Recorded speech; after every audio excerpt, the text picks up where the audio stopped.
Okay, we're going to talk about, oh my goodness. We're going to talk about lab 1 today, and we're going to finish graphing for that. And hopefully we're also going to finish taking our last data point so we can finish that lab. But first I want to give you test answers. So I'll run through test answers real fast. If everybody is ready. Are we ready? Hold on.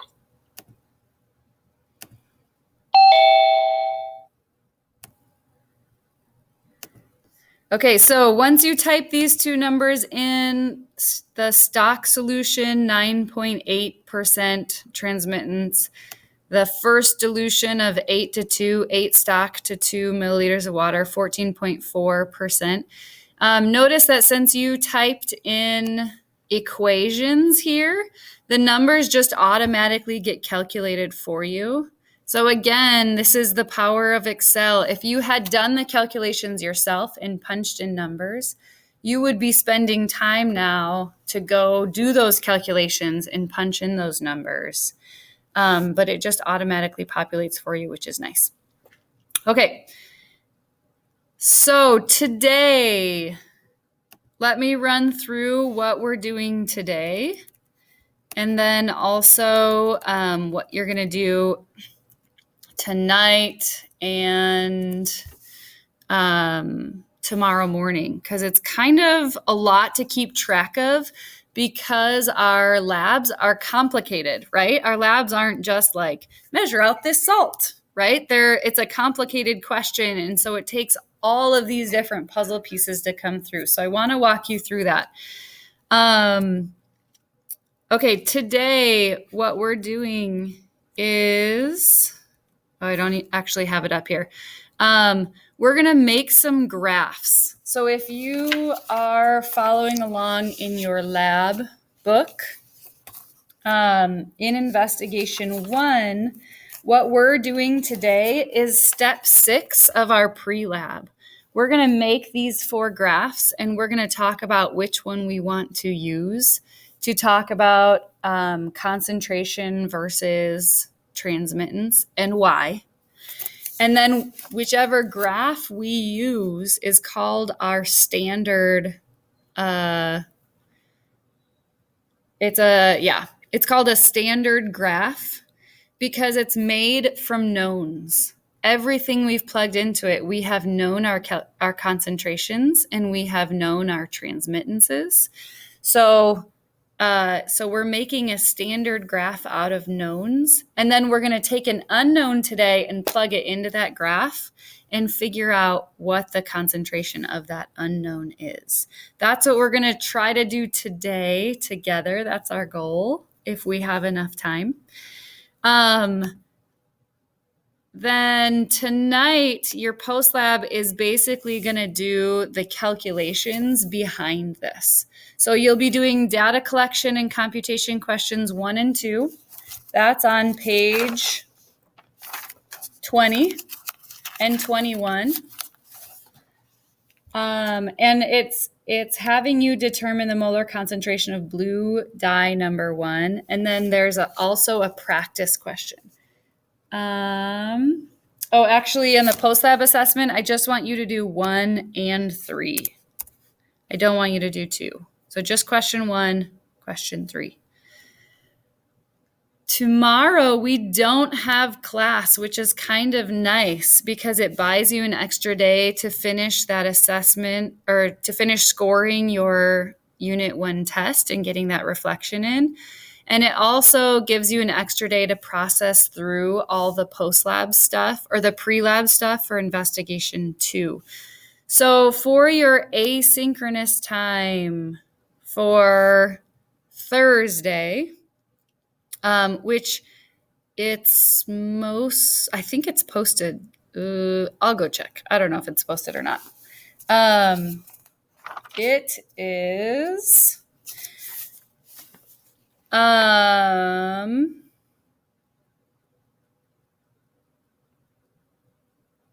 not on here. Why is it not on here?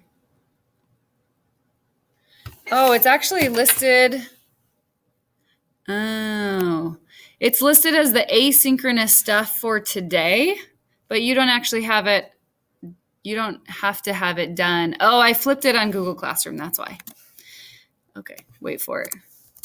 Okay, it looks like this on Google Classroom to kind of give you guys the idea that the asynchronous stuff doesn't need to be done before our live session. Okay, so what you're gonna do is there's videos posted for investigation 2, and it walks you through the whole lab, and it also gives you data for the pre-lab. And what you're going to do on the pre-lab is you're going to make a standard graph that we can choose a wavelength from. So in investigation 1, I told you what wavelength we're using. We're using 630 nanometers. In investigation 2, you're going to choose your own wavelength. You also need to calculate the amount of nitric acid that you need to dissolve this. This is our little bullet casing that we're trying to analyze and figure out how much copper is in it. So you need to calculate the amount of nitric acid to dissolve this. That's on slide this, whatever slide this one is. Again, this is all in the video, the pre-lab video. And then you're also going to do calculations for something called a serial dilution. So I walk you through what a serial dilution is in the video. And you're going to have to do 4 calculations for this serial dilution. So take a look at that video. It's 30 minutes. The video itself is 30 minutes. And then I'll be on email all day tomorrow trying to connect with like students who haven't gotten into class yet. And then also to grade some of the stuff that has been turned in. So if you have questions after you watch the video on like how to do this stuff, send me an email. I'll be on email all day tomorrow. Okay, it's kind of a lot. Anybody have questions before we go into making the graph for today?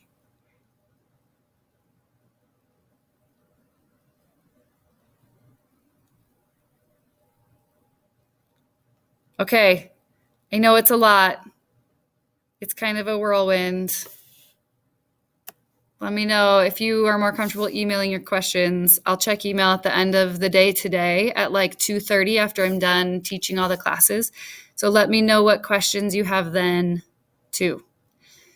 Okay, we are going to go through the graphing. So here's where you should be with what we created last class. The one more column that you should have in here is concentration. And this is what you calculated in your homework from Friday. These dilution calculations, you want to go ahead and type those in to your Excel, because that's your concentration, and your concentration is going to be your x-axis. So if you haven't typed those in to your Excel yet, go ahead and type them in now. I'll give you a minute to do that. I'm just going to put random numbers in for myself.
Oh, I'm just now checking the chat.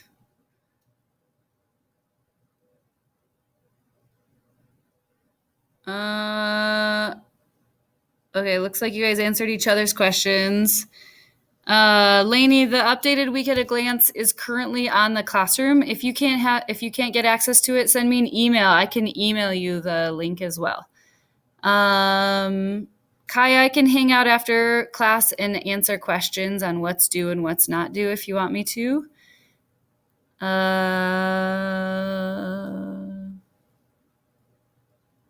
Okay. Yes. Your data here should be from your calculations. And everybody's calculation should come out the same because we all started with the same numbers. But your calculation should go in there, and they should go from most concentrated to least concentrated. So your number should decrease. Okay. So we're making graphs. We're going to make 4 different graphs. And you want to make them in X, Y. So you can just highlight things, like the first one needs to be the inverse of T versus concentration. If you hold down Shift, click. Oh, nope, just kidding, not Shift. Okay, so we highlight our X.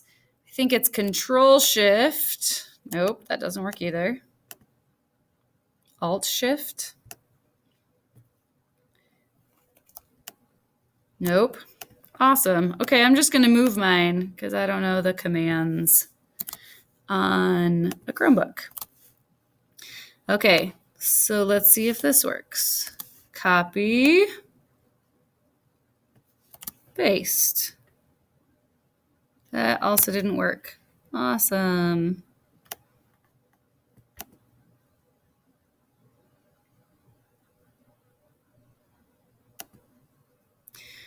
All right, apparently I don't know how to do this on a Chromebook.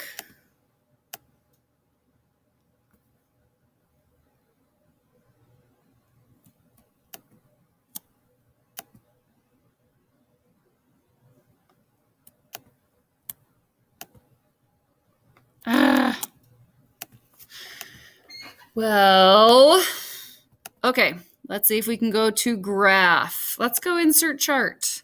Now, anytime you graph, you always want to do a scatter plot in chemistry. Almost 100% of the time, you're going to want to do a scatter plot.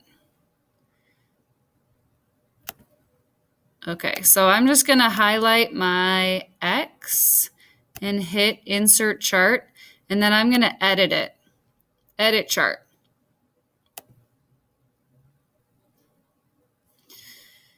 Okay. So my chart type, I want to be a scatter plot. And then my X and Y is what I'm going to have to change. So I have an X-axis. I want that to be I2 to I9.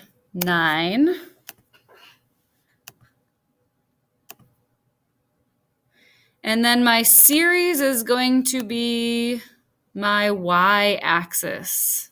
So I'm going to go E2 to E9. And go. And that did not go. Okay. Let's try that again. E2 to E9. Go.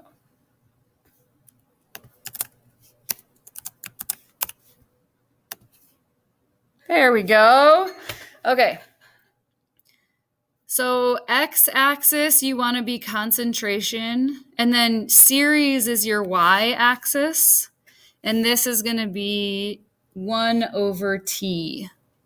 And then you want to add a title. So that's over here in Customize. And my chart title is going to be Concentration versus the inverse of T for blue dye, number 1. And then you can add your X and your Y axes by changing these this drop down menu on the title. So horizontal is going to be concentration in molarity or micromoles, depending on what you did it in. Vertical axis is going to be the inverse of T, which is inverse of transmittance. Okay, so there's my chart. There's my first chart. So why don't you guys go through and make your other 3 charts? You're going to want the T as an exponent, base 10, log T, and negative log T. And again, you're looking for a graph that is linear with a positive slope because that is going to be your easiest one to derive a relationship from. Okay, so go ahead, make 3 other charts, just like we made this one. And I am just here for questions. I'll give you like 10 minutes to make 3 more charts. How's that sound?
Everybody doing okay? Anyone have questions?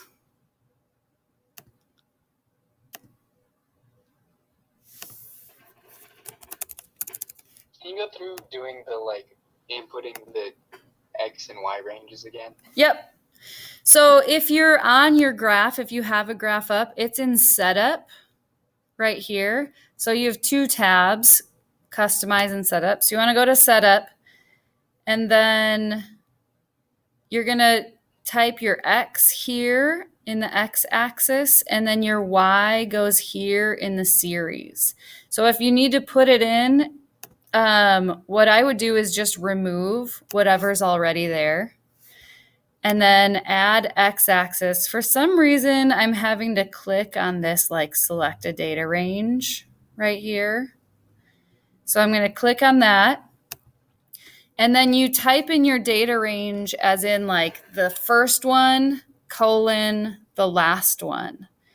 So the colon acts as like a through symbol. So for my X, I want concentration. So my concentration's in I2 through I9. So I'm going to do I2 colon I9. Okay.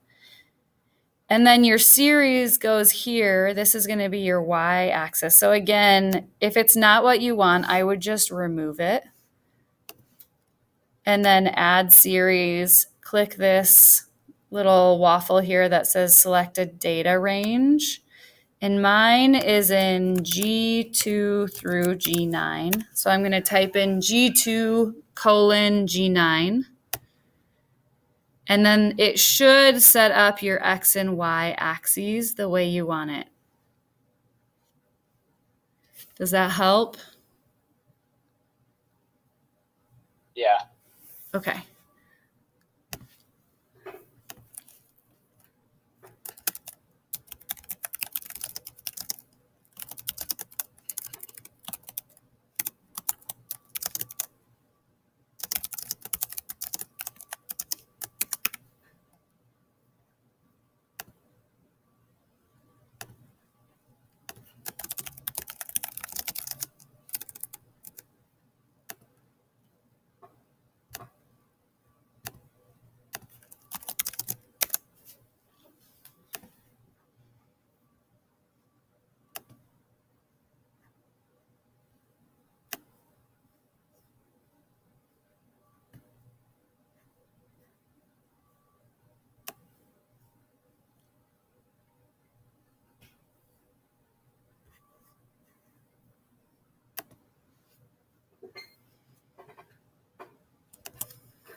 Okay. Paisley, did you get your question answered on the data range?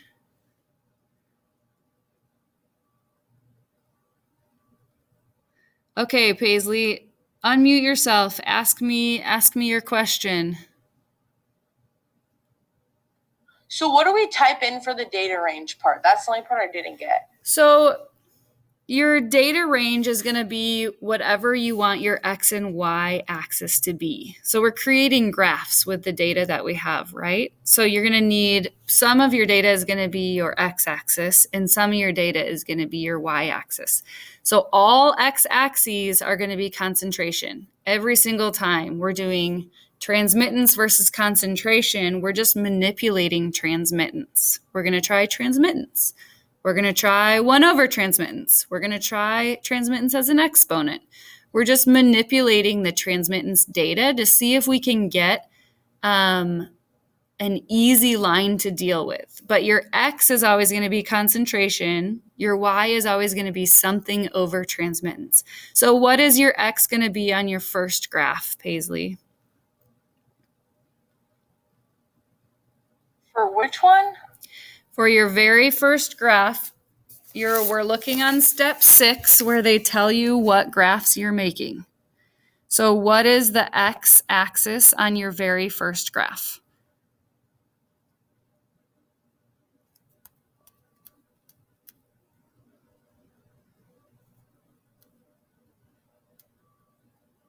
Let me look. Okay.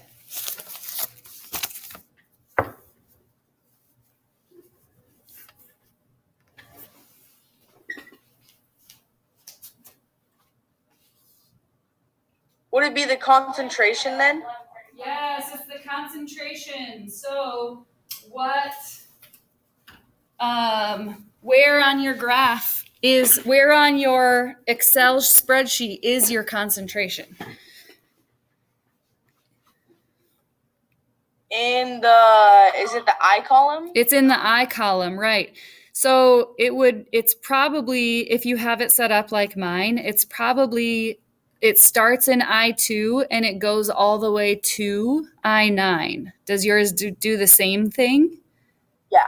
Okay, so when you choose your X column, your X series, you want it to be exactly what you just told me. You want it to be I2 through I9. So you're going to go to where it says setup here. Are you there? Yeah. Okay. Now you're going to go down to where it says X axis right here. Do you see that? Uh-huh. Okay. Now if it says I2 to I9 right now, you're good. If it doesn't, go ahead and remove whatever's there.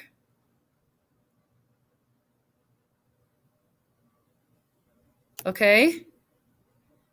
And then you're going to click in that box where it has that little grid and it says select a data range. Are you with me? Yeah. Okay, so in this box, you want to type your data range. We're going to start in I2, and then you put a colon, because that's how Excel works. And then you're going to put your ending spot, I9. So I want my data to include everything from I2 to I9, and then I'm going to click OK. And that should add it in for your x-axis.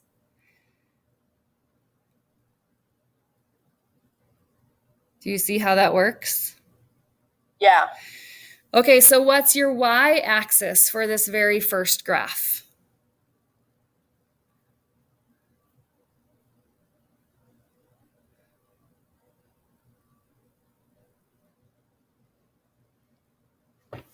Isn't it the transmittance? It's close. It's not just transmittance, though. It's a manipulation of transmittance. So what does it list in your lab book?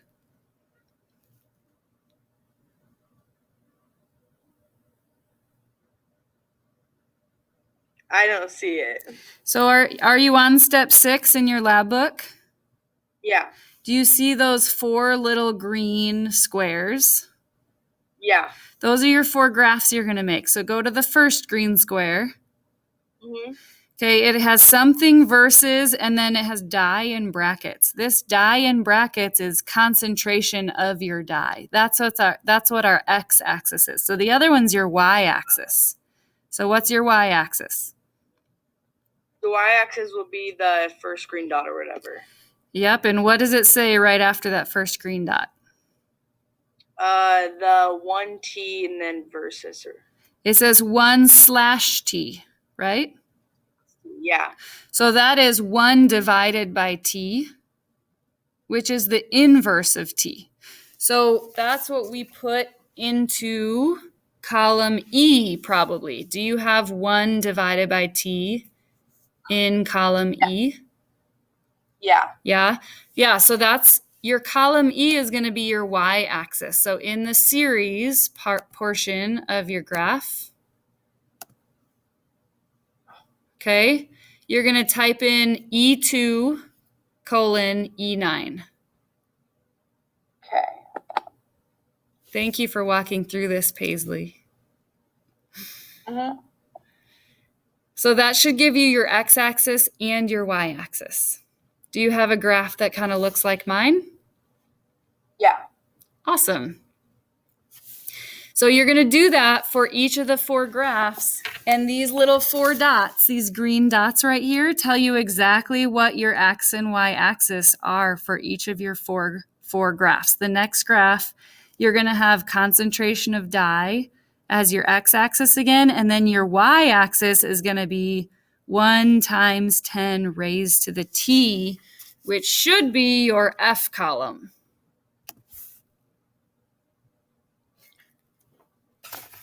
So those are your X and Y's for your 4 graphs. Does that help? Yeah. Okay. Peyton, you asked how I labeled it. Can you unmute yourself and specify what you're talking about? What labels are you talking about? I was talking about like the naming the graph, but I got it now. You figured it out? Yeah. Okay. Awesome. My graphs are looking like in like the opposite of yours, like where yours start like 0. I mean, they're like close. Mine are going like in a negative. My first one is like a negative correlation, and then my second one is a positive. So I don't know what I'm doing wrong. So for your concentration, is your concentration going from a big number to a small number? Yeah. Okay. It might be flipping your series. I would double check your series. If you go to edit chart, go look at your X and your Y. I have my X is I2 through I9, and then my series is E2 through E9. So do I need to flip those? No, that's what it should be. I'll put it up on my numbers. Check your numbers against mine and see if your numbers are consistent with mine.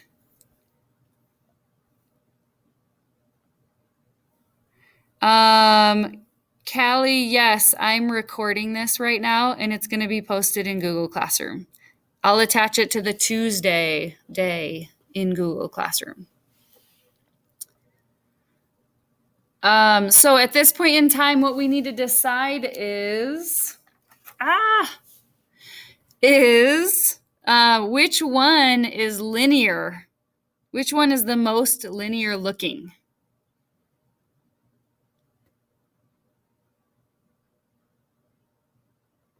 And while you're deciding on which one is the most linear looking, we're going to take our data point for Gatorade.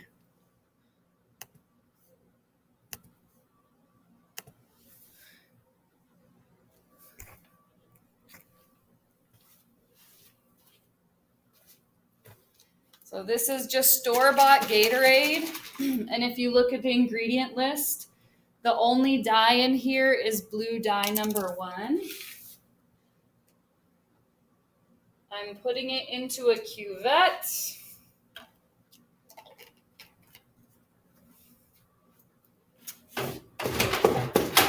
I'm going to dry the cuvette with a paper towel. I'm going to put on some safety goggles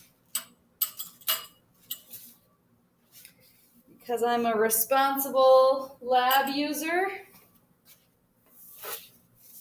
I'm going to blank my spectrophotometer.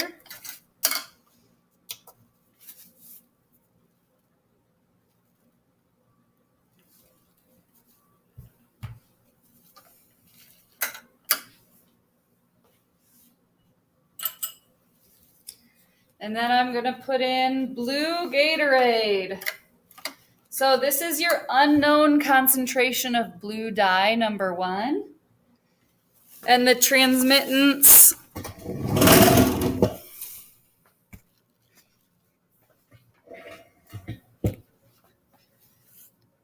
hopefully you can see is 18.5%. So unknown concentration of blue dye in my Gatorade. And it's giving me a transmittance reading of 18.5%. So that's your unknown.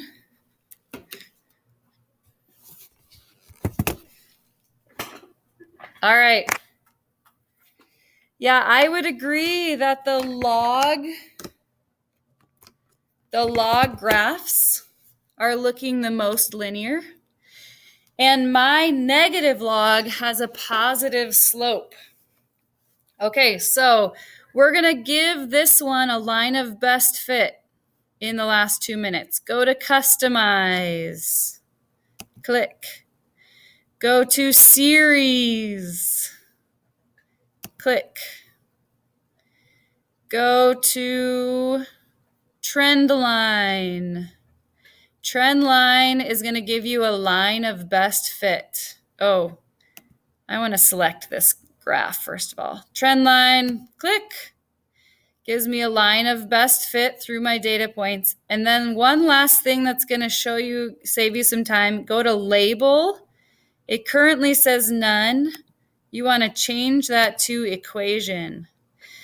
And there it gives you an equation for the line of best fit. So what's your X value?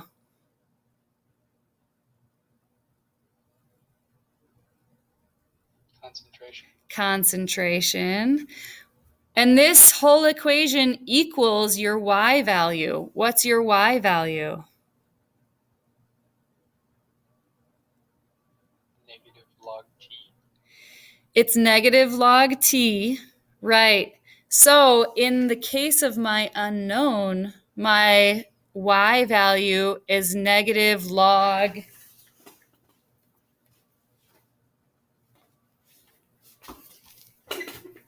18.5.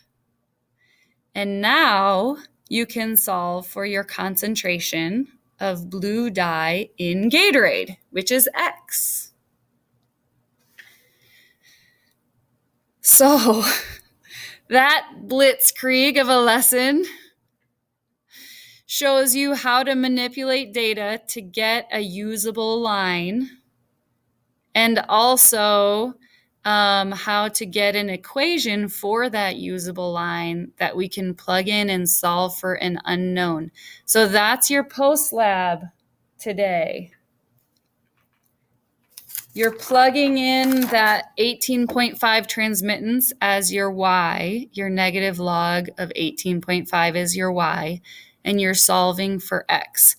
Okay, class is over, but I'm going to stay on and answer questions for you. I'm also going to stop this recording so I can post it online for you.